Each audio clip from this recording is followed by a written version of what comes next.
La préhistoire, c'est la toute première phase de l'histoire humaine. Avant que personne n'ait jamais inventé l'écriture, on n'a aucun document écrit, juste des vestiges archéologiques pour nous raconter la vie de nos ancêtres. Pendant des millions d'années, les humains vivaient en petits groupes de chasseurs-cueilleurs, fabriquant leurs outils avec de la pierre taillée et domptant le feu pour se réchauffer et cuire leur nourriture. On divise toujours cette longue période en deux grandes époques. Le Paléolithique, l'âge de la pierre taillée, où l'on vivait quasiment toujours à ramasser et chasser. Le Néolithique, l'âge de la pierre polie, quand l'agriculture et l'élevage ont fait leur arrivée, posant les bases des premiers villages sédentaires et des échanges.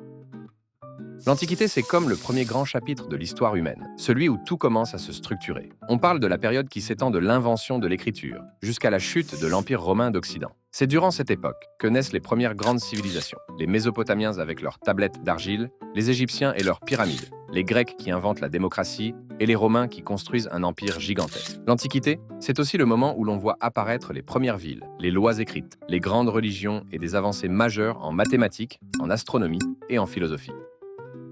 Le Moyen-Âge, il commence avec la chute de l'Empire romain d'Occident en 476 et se termine avec des événements marquants comme la découverte de l'Amérique par Christophe Colomb en 1492 ou la chute de Constantinople en 1453. C'est une époque marquée par l'essor du féodalisme, la diffusion du christianisme, mais aussi par des crises comme la peste noire et les grandes famines. On le divise classiquement en trois phases: le Haut Moyen-Âge, le Moyen-Âge central et le Bas Moyen-Âge. Au Moyen-Âge, 4 événements ont profondément façonné l'Europe: les croisades, expéditions militaires pour reprendre Jérusalem, la peste noire, pandémie qui a tué environ un tiers de la population européenne et provoqué de lourdes crises économiques et sociales, la guerre de 100 ans, long conflit entre la France et l'Angleterre, et enfin le schisme d'Orient, séparation majeure entre l'Église catholique romaine et l'Église orthodoxe, marquant la division durable de la chrétienté.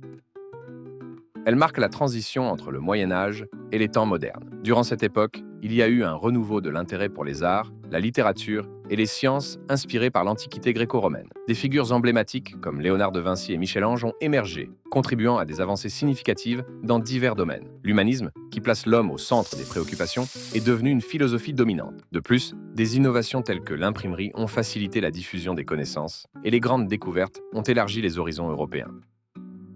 Après la Renaissance, place à l'époque moderne, qui va bouleverser la société avec la révolution industrielle. On passe d'un mode de vie principalement agricole à une ère d'usines, de machines et d'urbanisation. C'est aussi le moment des révolutions politiques, comme la Révolution française, qui font tomber les anciens régimes et posent les bases des droits de l'homme.